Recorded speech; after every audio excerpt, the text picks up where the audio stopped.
नमस्कार प्यारे विद्यार्थियों, पिछली कक्षा में आपने ब्रजमोहन व्यास का जीवन परिचय तथा उनके द्वारा रचित पाठ कच्चा चिट्ठा पढ़ा था। उसी पाठ का शेष भाग मैं आपको आज की कक्षा में पढ़ाऊंगी। तो अब मैं आरंभ करने जा रही हूँ महत्वपूर्ण गद्यांशों की सप्रसंग व्याख्या। पहला गद्यांश इस प्रकार है। मैं कहीं जाता हूँ तो छूछे हाथ नहीं लौटता। यहाँ कोई विशेष महत्व की चीज़ तो नहीं मिली, पर गांव के भीतर कुछ बढ़िया मृण मूर्तियाँ, सिक्के और मनके मिल गए। इक्के पर कौशाम्बी लौटा। एक दूसरे रास्ते से एक छोटे से गांव के निकट पत्थरों के ढेर के बीच पेड़ के नीचे एक चतुर्मुख शिव की मूर्ति देखी। वह वैसे ही पेड़ के सहारे रखी थी जैसे उठाने के लिए मुझे ललचा रही हो। अब आप ही बताइए, मैं करता ही क्या? यदि चांद्रायण व्रत करती हुई बिल्ली के सामने एक चूहा स्वयं आ जाए तो बेचारी को अपना कर्तव्य पालन करना ही पड़ता है। इक्के से उतरकर इधर उधर देखते हुए उसे चुपचाप इक्के पर रख लिया। 20 सेर वजन में रही होगी। ना कुकर भूखा ना पहरू जागा। मूर्ति अच्छी थी। पसोवे से थोड़ी सी चीज़ों के मिलने की कमी इसने पूरी कर दी। गद्यांश का प्रसंग इस प्रकार है। प्रस्तुत गद्यांश पाठ्यपुस्तक अंतरा पाठ 2 में संकलित पाठ कच्चा चिट्ठा से उद्धृत है। इसके लेखक ब्रजमोहन व्यास हैं। इस पाठ में लेखक ने प्रयाग में संग्रहालय स्थापित करने के लिए किए गए प्रयासों का रोचक शैली में वर्णन किया है। इस अंश में लेखक ने कौशाम्बी और पसोवा में दुर्लभ वस्तुओं का वर्णन किया है। व्याख्या इस प्रकार है। लेखक कहता है कि जब भी वह कहीं गया कभी खाली हाथ नहीं लौटा। कौशाम्बी में उसे कोई विशेष वस्तु तो नहीं मिली, परंतु गांव के भीतर कुछ बढ़िया मिट्टी की मूर्तियां, सिक्के तथा मनके मिल गए। वह इक्के पर सवार होकर दूसरे रास्ते से वापस लौट रहा था। उसे एक छोटे से गांव के पास पत्थरों के ढेर के बीच पेड़ के नीचे शिव की एक मूर्ति दिखाई दी, जिसके 4 मुख थे। वह पेड़ के सहारे रखी थी। उसे देखकर लेखक का मन ललचा रहा था। वह अपनी स्थिति का वर्णन उदाहरण देते हुए करता है कि यदि चांद्रायण व्रत करती हुई बिल्ली के सामने एक चूहा स्वयं आ जाए तो वह किस प्रकार धैर्य धारण कर सकती है। उसे चूहे पकड़ने का अपना धर्म तो निभाना ही पड़ेगा। इसी प्रकार लेखक का काम पुरानी वस्तुओं का संग्रह करना है, अर्थात पुरानी वस्तुओं को इकट्ठा करना है। वह इस दुर्लभ मूर्ति को देखकर खुद को रोक नहीं सका। उसने इक्के से उतरकर इधर उधर देखा और चुपचाप उसे इक्के पर रख लिया। इस मूर्ति का वजन लगभग 20 सेर होगा।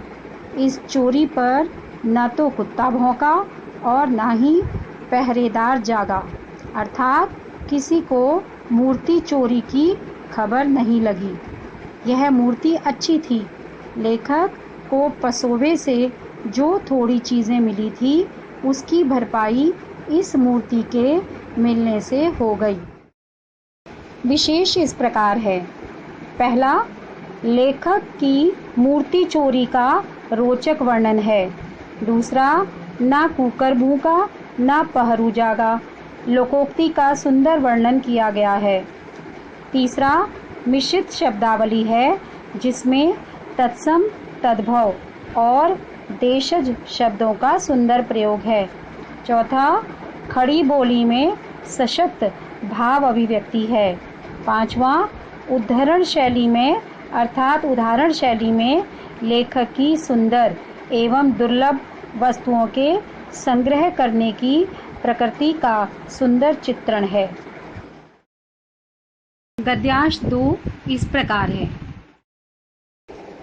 मैं संग्रह करता हूँ, आशिक नहीं। यही अंतर मुझ में और भाई कृष्णदास में है। वे संग्रहकर्ता भी हैं और आशिक भी। संग्रह कर लेने और उसे हरम प्रयाग संग्रहालय में डाल लेने के बाद मेरा सुख समाप्त हो जाता है। भाई कृष्णदास संग्रह करने के बाद भी चीज़ों को बार बार हर पहलू से देखकर उसके सुख सागर में डूबते उतराते रहते हैं। यदि संग्रहकर्ता आशिक भी हुआ तो भगवान ही उसकी रक्षा करें। प्रसंग इस प्रकार है। प्रस्तुत गद्यांश पाठ्यपुस्तक अंतरा भाग 2 में संकलित पाठ कच्चा चिट्ठा से उद्धृत है। इसके लेखक ब्रजमोहन व्यास हैं। इस पाठ में लेखक ने प्रयाग में संग्रहालय स्थापित करने के लिए किए गए प्रयासों का रोचक शैली में वर्णन किया है। इन पंक्तियों में लेखक ने अपनी तथा कृष्णदास की तुलना की है। व्याख्या इस प्रकार है।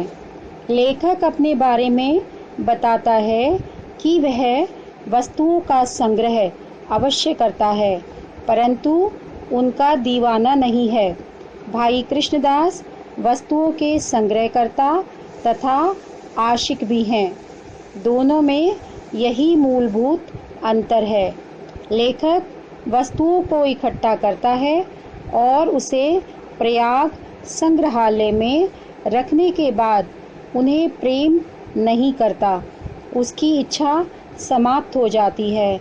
भाई कृष्णदास का स्वभाव उल्टा है। वे वस्तुओं का संग्रह तो करते ही हैं, परंतु उनके हर पहलू को देखकर उनके सुख सागर में डूबे रहते हैं।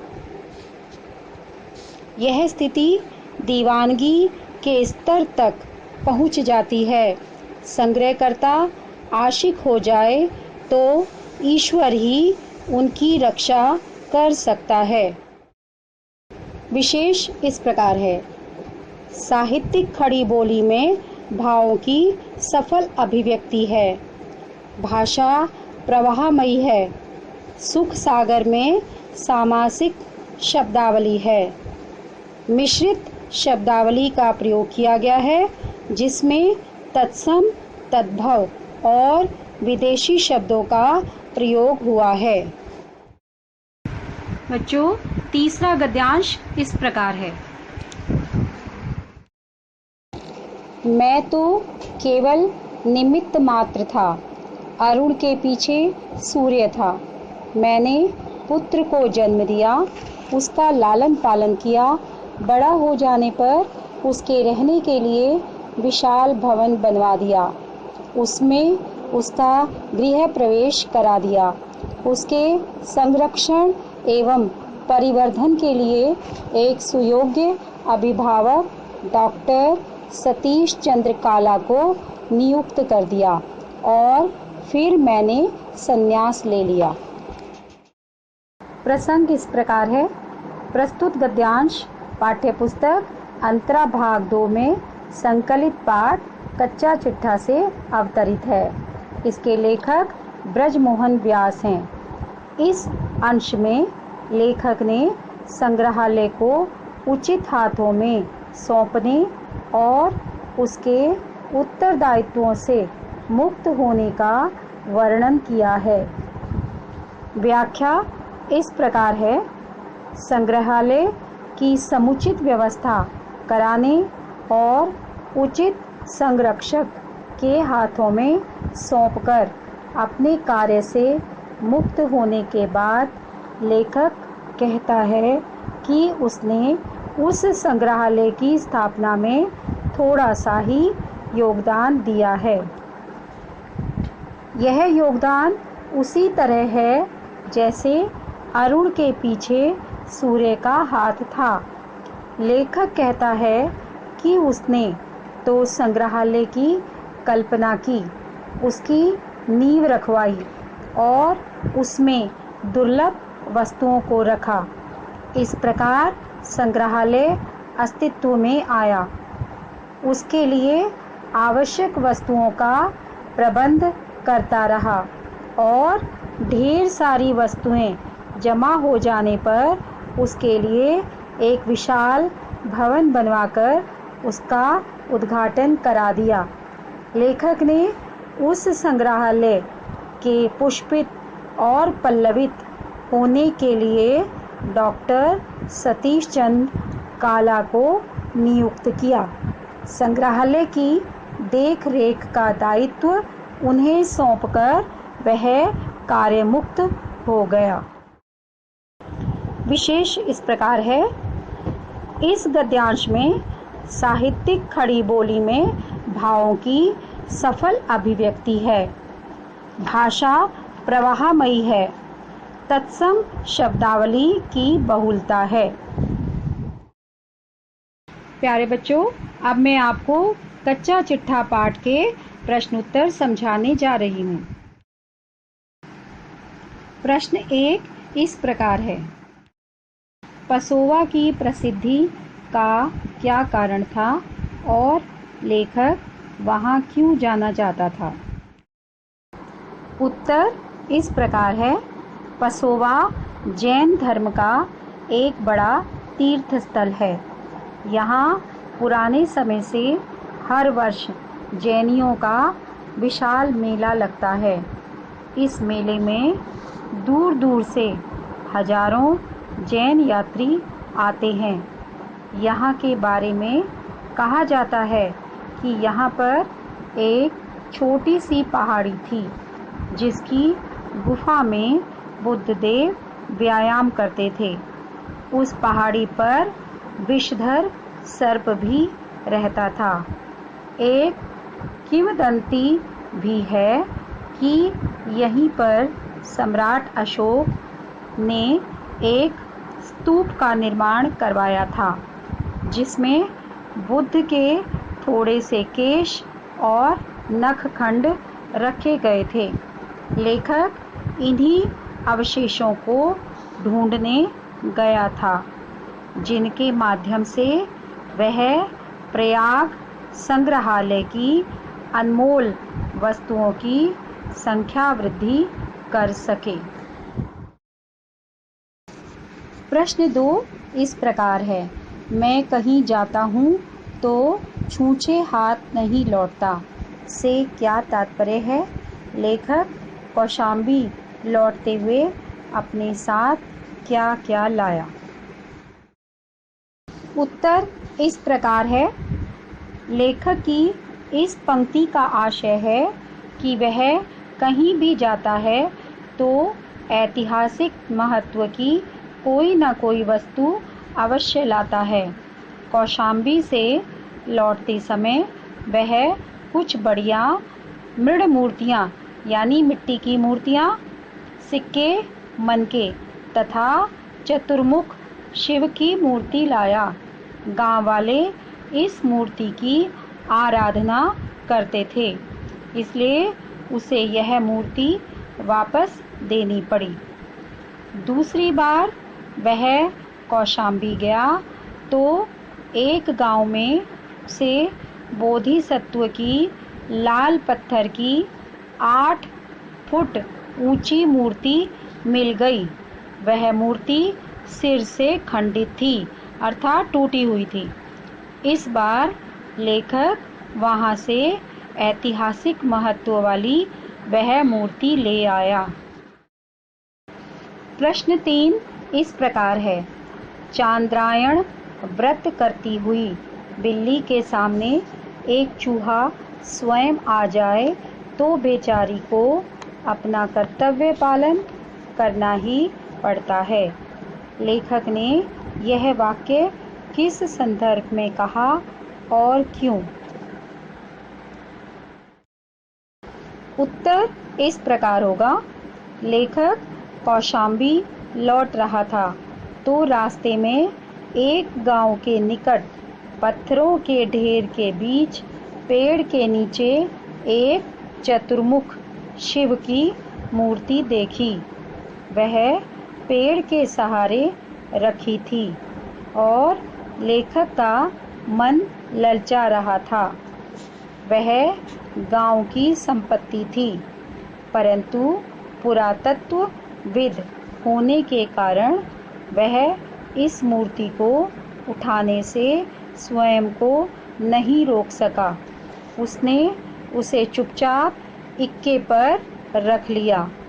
इस मूर्ति के संदर्भ में लेखक ने यह बात कही क्योंकि वह पुरातत्विक वस्तुओं के लिए स्वयं को बिल्ली मानता है, जो संग्रहालय के लिए ऐतिहासिक, उपयोगी और दर्शनीय वस्तुओं को अपनाने के लोभ से स्वयं को मुक्त नहीं कर पाता है।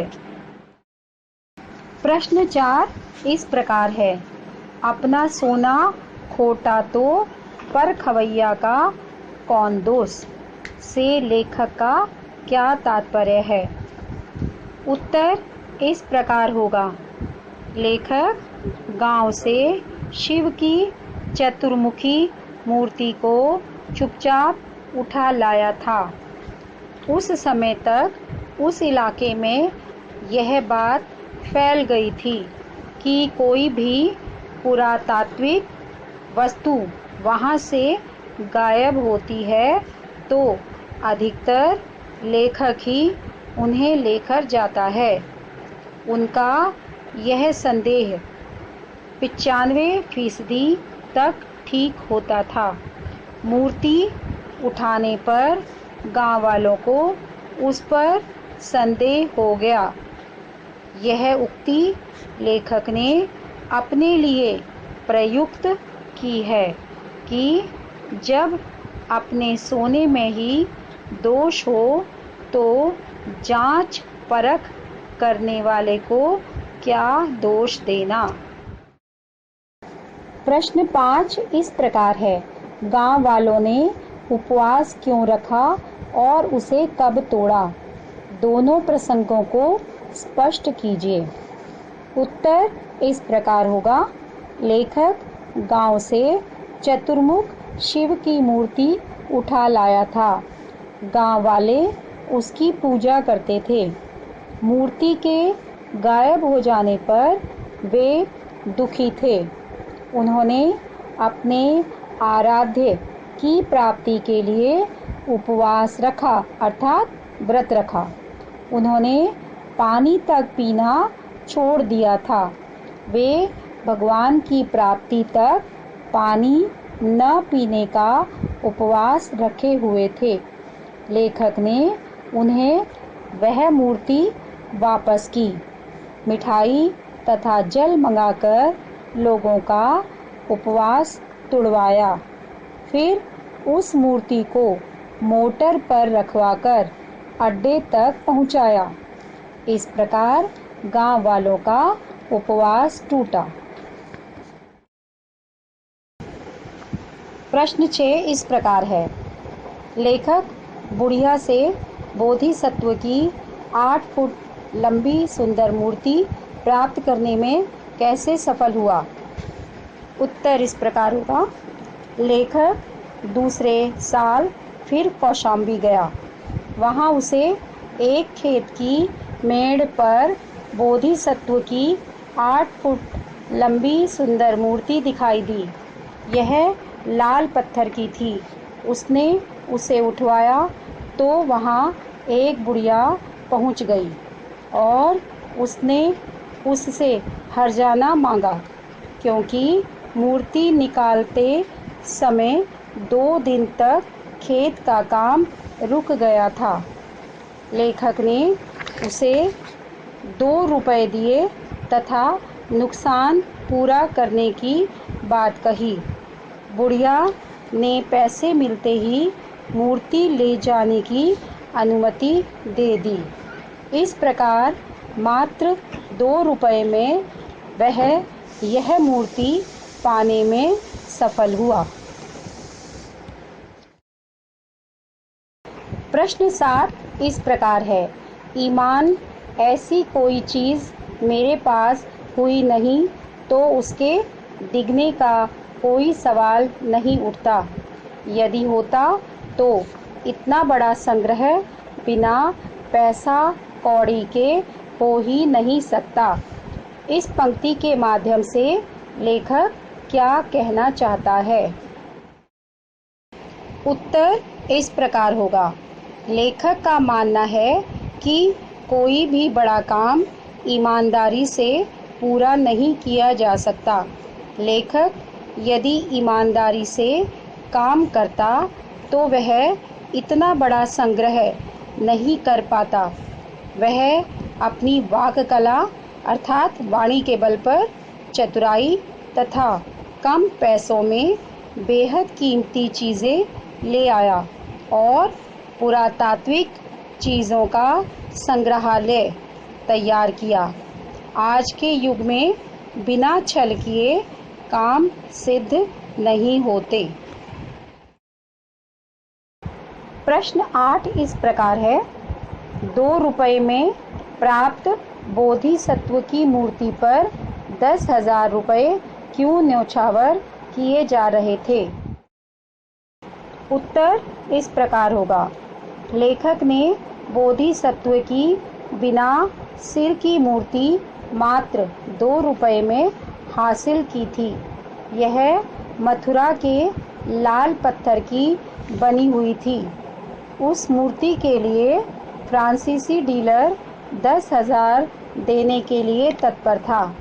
इसका कारण यह था कि बोधिसत्व की यह मूर्ति अब तक प्राप्त मूर्तियों में संसार की सबसे पुरानी मूर्ति थी। यह कुषाण सम्राट कनिष्क ने अपने शासन के दूसरे वर्ष में स्थापित की थी। इस बात का उल्लेख उस मूर्ति के पदस्थल पर किया गया था। इसी कारण वह मूर्ति दुर्लभ वस्तु थी जिस पर 10,000 न्योछावर किए जा रहे थे। प्रश्न 9 इस प्रकार है। भद्रमत शिलालेख की क्षतिपूर्ति कैसे हुई, स्पष्ट कीजिए। उत्तर इस प्रकार होगा। भद्रमत शिलालेख को लेखक ने वापस किया। लेखक हाजियापुर गांव में गुलजार मियाँ के घर पहुंचा। गुलजार के मकान के बिल्कुल सामने एक मजबूत कुआं था। चबूतरे के ऊपर 4 पक्के खंभे थे जिनमें एक से दूसरे तक अठफहल पत्थर की बंडेर पानी भरने के लिए गड़ी हुई थी। लेखक ने देखा कि उस बंडेर के एक सिरे से दूसरे सिरे तक ब्राह्मी लिपि में लिखा एक लेख था। लेखक की इच्छा को देखकर गुलजार ने उस बंडेर को निकलवाया।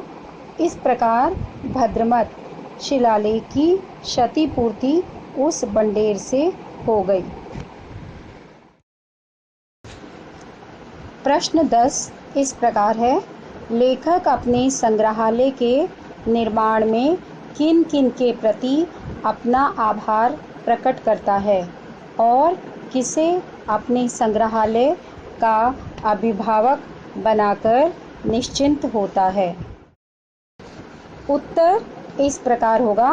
लेखक अपने संग्रहालय के निर्माण में मुख्य रूप से 4 व्यक्तियों के प्रति आभार प्रकट करता है। ये 4 महानुभाव इस प्रकार हैं। पहला, नगर पालिका के तत्कालीन चेयरमैन राय बहादुर कामता प्रसाद कक्कड़। दूसरे, हिज हाइनेस महेंद्र सिंह जू देव। तीसरे, नागौद नरेश। उनके दीवान लाल भार्गवेंद्र सिंह। चौथे, अर्दली जगदेव। अंत में लेखक ने अथक परिश्रम से बनाए संग्रहालय के संरक्षण और उन्नति के लिए डॉक्टर सतीश चंद्र काला को अभिभावक के रूप में नियुक्त किया और स्वयं निश्चिंत हो गया। आशा है बच्चों आपको बृजमोहन